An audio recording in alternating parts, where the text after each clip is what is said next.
Okay, so we start.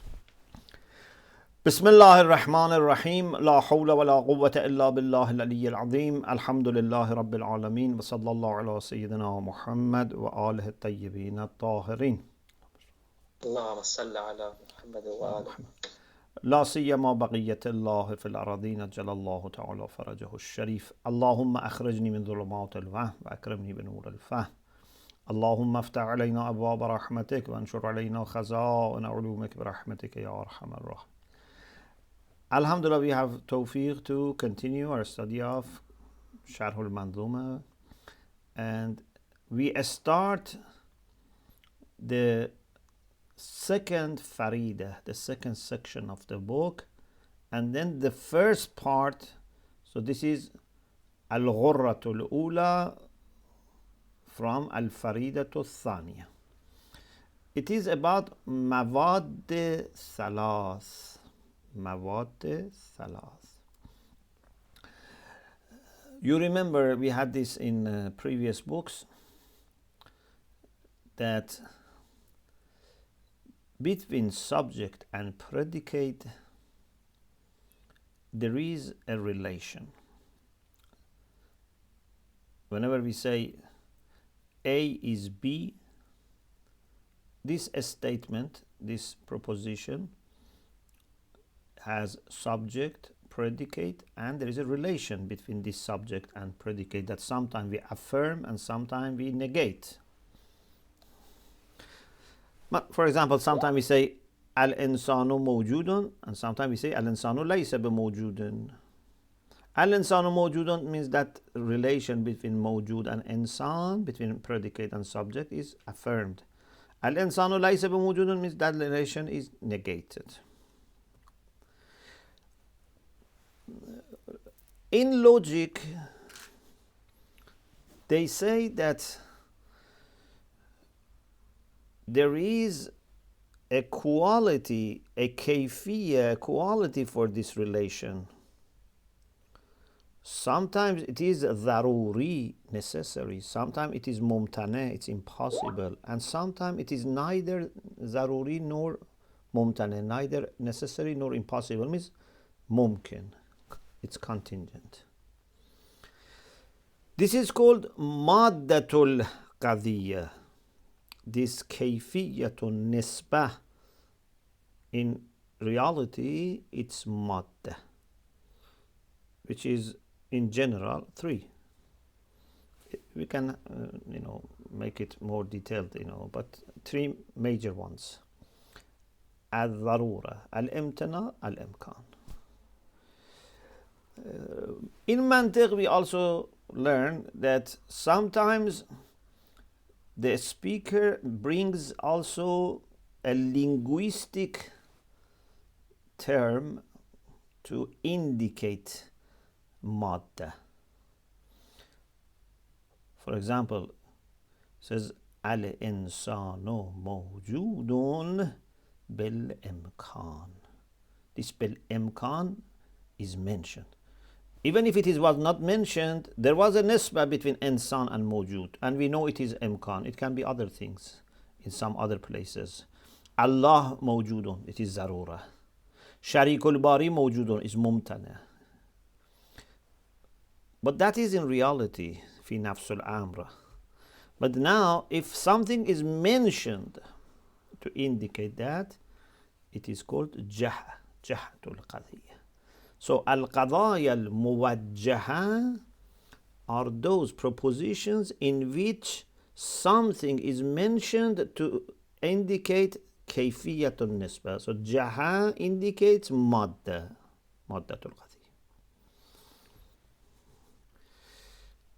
And then in philosophy, since we are talking about wujud, we said in philosophy we talk about أحوال عامة وجود or موجود بما هو موجود. We talk about general properties of existence.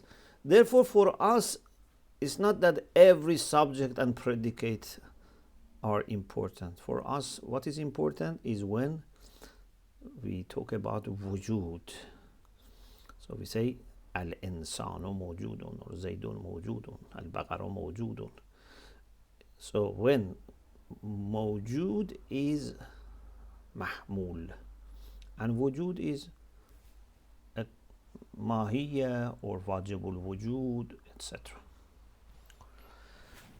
Okay, so in philosophy we focus on وجود. Sometimes وجود is necessary, واجب الوجود بالذات. Sometimes وجود is impossible, ممتنع الوجود بالذات. Sometimes وجود is neither necessary nor impossible, is ممكن الوجود بالذات. So if I say الإنسان موجود, what is مادة? Is امكان. If I say Allah موجود, the مادة is وجوب, necessity. If I say شريك الباري موجود, the مادة is امتناع, it's impossible. And if I mention these things, if I say واجب الوجود موجود بالضرورة, so it's موجهة and I have mentioned. But if I say واجب الوجود ممكن, this is wrong. Or if I say الإنسان موجود بالامتناع or الإنسان موجود بالضرورة الذاتية, is واجب الوجود بالذات, this is wrong. الإنسان موجود بالإمكان means بالإمكان الخاص. خاص means contingents, but sometimes we have إمكان عام means not to be impossible. Allah is موجود بالإمكان العام, no problem. إنسان موجود بالإمكان العام, no problem, because إمكان العام is not impossible. واجب الوجود بالذات is not impossible. ممكن الوجود بالذات is not impossible. So if you mean إمكان عام, you can use it for واجب as well. If not, you can use it for ممكن. These are the things that we had it in previous books, and also, you know, in Nahv we have, you know, كان يتم, كان ناقصه. كان يتم is like other verbs, it has فاعل. كان الله ولم يكن معه شيء. This is كان يتم. كان الله doesn't need any predicate. But if it is كان ناقصه, instead of فاعل, it has اسم وخبر. كان زيد قائما. كان الإنسان أكثر شيء جدلا. This is كان ناقصه. Okay, let's go now to the book and see what Hakim Sabzewari has and what Ayatummah Mutahhari explains for us. Hakim Sabzewari, because this discussion is about مواد ثلاث, he says إن الوجود رابط ورابطي تمت نفسي فهاك واضبطي. So he's talking about another classification of وجود. He says وجود is either رابط or رابطی and then نفسی. So there are three. فهاك واضبطی. Take this and remember it. A little bit, maybe it's not clear, but inshallah we'll make it very clear. So what Hakim Sabzewari wants to say is a very typical classification of وجود. وجود is either taken as مفهوم اسمی or مفهوم حرفی. We have said this many times. When we say الإنسان موجود, وجود is taken as مفهوم اسمی. But when we say, for example, الإنسان ضاحك الإنسان ممكن, then there is a وجود رابط between موضوع and محمول, which connects موضوع to محمول, like کانه ناقصه or است in Farsi. هست in Farsi is محمول. You can say Zaid hast. You don't need anything else. But you cannot say Zaid asked. Is incomplete. Because asked is just Rabit. Zaid chi asked. You have to say something. Zaid istade asked. Zaid sha'ir asked. Zaid mawjud asked. What do you want to say? So, وجود is محمولی or رابط. محمولی is معنای اسمی. You can understand it by itself. رابط needs other parties around it so that it can be understood. Then وجود محمولی is divided into two. It's either لنفسه or لغیره. So الوجود اما في نفسه او في غیره. في غیره یعنی رابط یعنی حرفی independent. في نفسه یعنی محمول مستقل. Then في نفسه اما لنفسه or لغیره. لنفسه like جوهر. If I say انسان, انسان has a being, and this being is مستقل بالمفهومية. I can understand it on its own. I don't need, to use it as a link between other things, and also it exists by itself. But aras, like height, for example, is tall person or short person or fat person or thin person. So these are things that need to be used as a quality for something else. So these are لغیره, not لنفسه, because araz إذا وجد في موضوع. So they always are used as a quality, as attribute for something else. So الوجود إما في نفسه أو في غیره.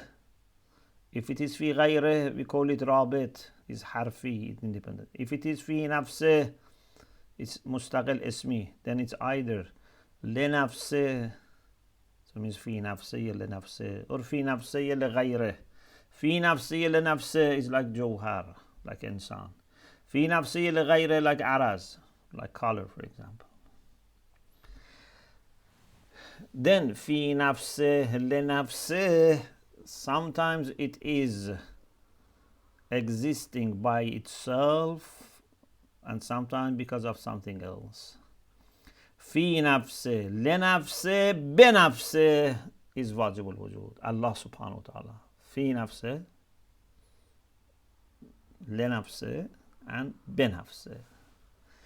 But في نفسه لنفسه بغيره is like ممكنات. ممكنات are في نفسه means it's وجود محمولي. And they can be لنفسه like جوهر and عرض لغيره. But لنفسه can be بغيره and بذاته. بغيره is like جواهر of ممكنات. Of course, Ayatummah Mutahhari says there is another way also to classify this. It's right from the beginning, for example, you can say it's either بنفسه or بغيره, and then you can say بغيره is divided. Or you can say it in this way, as Haji says. This is okay. That we say at the beginning, every concept of wujud, either it is في نفسه مستقل, في غيره غير مستقل بالمفهومية. Then if it is في نفسه, is it لنفسه like جوهر or لغيره like عرض? And if it is في نفسه لنفسه, the two types, بغيره like جواهر ممكنه, بذاته like واجب الوجود.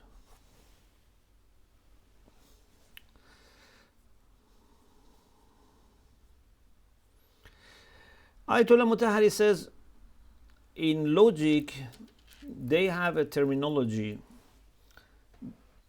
They say قضیه because in منطق they talk about معقولات ثانیه. One of the things they talk about is قضیه, statement, proposition. They say قضیه is ثنائیه or ثلاثیه. Sometimes قضیه has two parts and parties, two sides. قضیه ثنایی. Sometimes has three. قضیه ثلاثی. For example, if we say زید هست is ثنایی. If we say زید کاتب است is ثلاثی. It has three parts. Or زیدون موجودون is ثنائیه, but for example زیدون قائمون, it is ثلاثیه because it's زید and there's قائم and there's نسبة between them, so it becomes three. This is what they have in logic. In نحو کانه تامه and کانه ناقصه. کانه تامه is ثنائی, کانه ناقصه is ثلاثی because کانه ناقصه has کانه and اسم and خبر, so three. Kana tamme is just kana and fa'il. It's two. So this is in logic and also in philosophy. We have haliyye basite and haliyye murakkabe. Haliyye basite is what is said in response to is something mawjud. We say yes, al-insanu mawjudun. It's haliyye basite. And if it's about is something in possession of something else, like is this person a writer, for example, this is called haliyye murakkabe. If you say al-insanu katibun or hadha al-insan katibun is thulathi. According to logic, it is haliyye murakkabe according to philosophy, and it can be explained with kana naqis.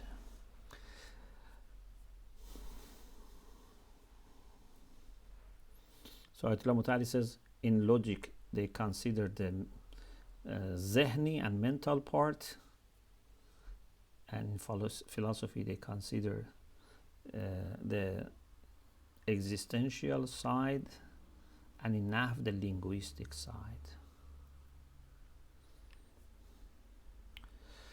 Then he starts explaining what I said, that wujud is either nafsi or rabطی, means fi nafse or fi غیره. Nafsi can be understood by itself, rabطی needs other things because it is a kind of link between the other two.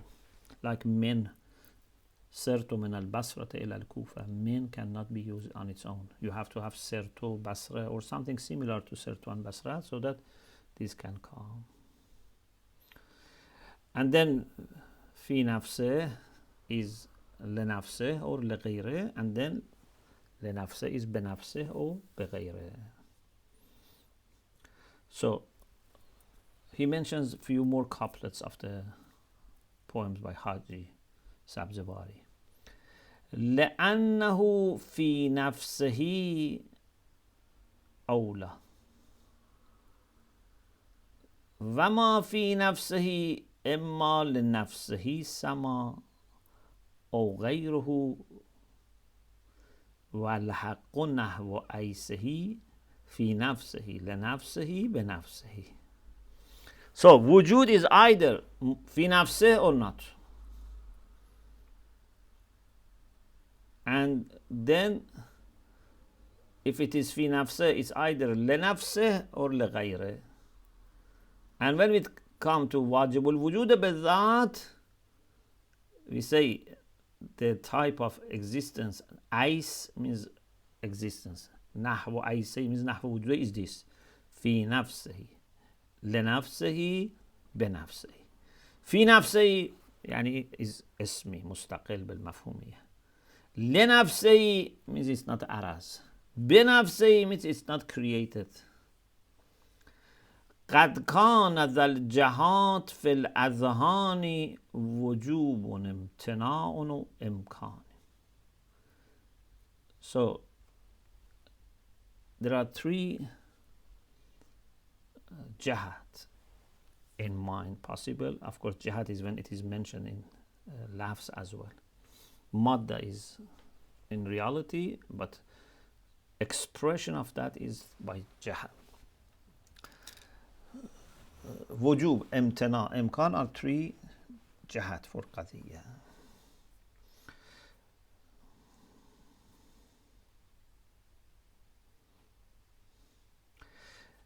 Ayatummah Mutahhari also says that the reason he says there are three jaha fil adhan in minds is because in the real world we don't have three, we have two. If we are talking about wujud, in the real world, either we have mumkin al-wujud or wajib al-wujud. If something is mumtana al-wujud, it doesn't exist. So we can, in mind, conceive three types. Like any other proposition, we can say if it is haliye basite, if it is either wajib or zarura or mumtana. But if it is in the real world, means it's already existing. So either has to be wajib al-wujud بالذات or mumkin al-wujud بالذات.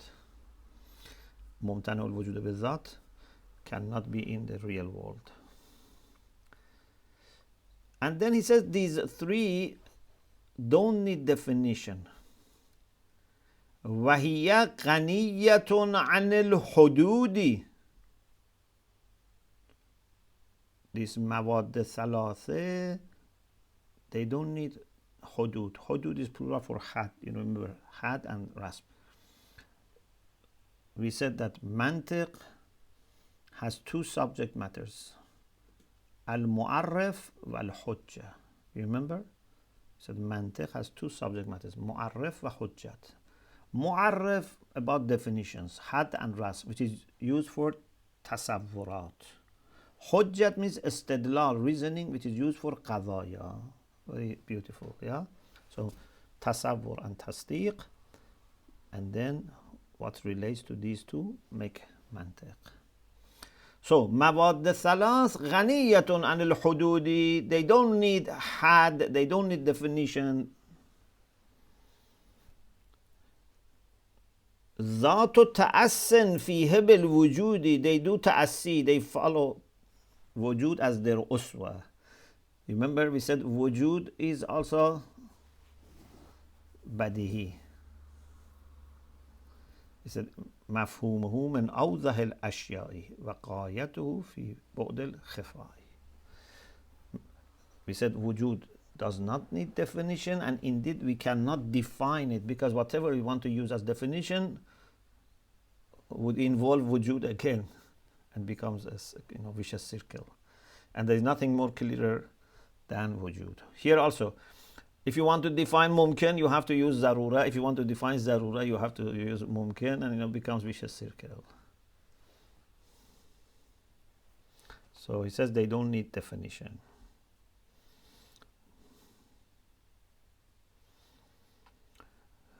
Badihiyat in general, self-evident concepts, they don't need definition. So this is all the points about the first part of section 2 of the book.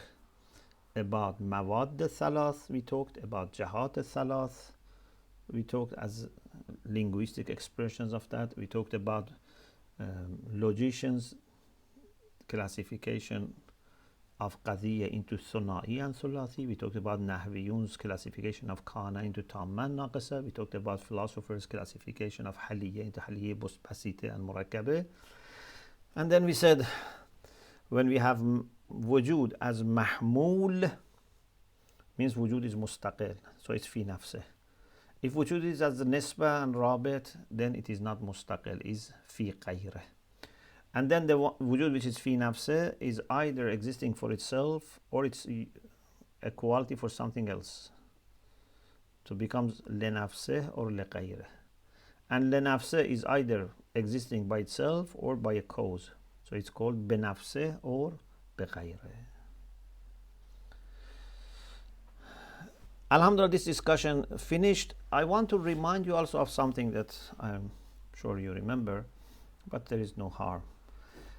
We said when it comes to zat, bizat, we can think of three. واجب الوجود بالذات, ممكن الوجود بالذات, and ممتنع الوجود بالذات. This is في مقام التصور. But when we talk about عين and about external world, we have only واجب الوجود بالذات and ممكن الوجود بالذات. But also we have بالغير, means with the initiation by cause. And we said before, you remember in other books, that wajib al-wujud bil-zat can never be made bil-ghayr. So wajib bil-zat remains as it is. But mumkin al-wujud bil-zat can become wajib al-wujud bil-ghayr or mumtani' al-wujud bil-ghayr. Mumkin al-wujud bil-zat means has equal relation with wujud and adam. متساوية النسبة إلى الوجود والعدم. So if it exists, it's because of something else. If it doesn't exist, it's because of something else. Because in its sense has equal relations. If it exists, means علة تامة, the complete cause is available. And علة تامة must make it necessary. الشيء ما لم يجب لم يوجد. Before something becomes necessary, it doesn't come into existence. So it becomes الضروري بالغير. واجب الوجود بالغير means بسبب علته التامة. And if علة التامة is not complete, even if one thing is missing, this cannot exist. Becomes ممتنع الوجود بالغير بسبب عدم تحقق العلة التامة. It becomes impossible. And ممتنع الوجود بالذات remains ممتنع الوجود بالذات. So واجب الوجود بالذات doesn't accept بالغير, because nothing can have any role in changing him, influencing him. ممتنع الوجود بالذات also doesn't accept anything because it's nothing.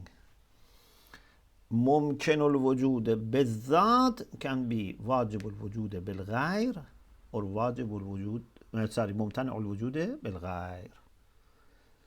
Do we have ممكن الوجود بالغير? No. Because ممكن الوجود بالغير, if it was ممكن الوجود بالذات, it is تحصيل حاصل. Means something which already was there, you are making it again ممكن. If it is بالذات ممكن, so it is ممكن. We don't need بالغير. If it was واجب الوجود بالذات, we said واجب الوجود بالذات cannot change. If it was ممتنع الوجود بالذات, it cannot change. So we don't have بالغير, ممكن الوجود بالغير. So when it comes to بالذات, we have واجب الوجود بالذات, ممتنع الوجود بالذات, امكان ممكن الوجود بالذات. But when it comes to بالغير, only واجب الوجود بالغير or ممتنع الوجود بالغير, which both of them are for ممكن الوجود بالذات. There is also بالنسبة إلى الغير, which is a matter of comparison. I don't mention it. I don't want to confuse you. So this discussion, alhamdulillah, finishes, and inshallah in the next session we continue the discussion about wujub and امكان, and we talk about the fact that these three, I mean wujub and امكان and امتناع, they are اعتباری and they are in our mind. You don't find something outside as maddatul qadiyya. Inshallah, we talk about this in the next session. Wa akhiru da'wana and alhamdulillah rabbil alameen. If you have any questions, any comments about this part, please let me know.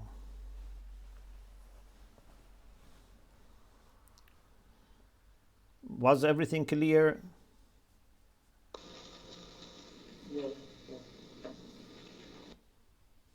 Thank you. You're welcome. Completely clear, but I was looking for some terminology. Yes.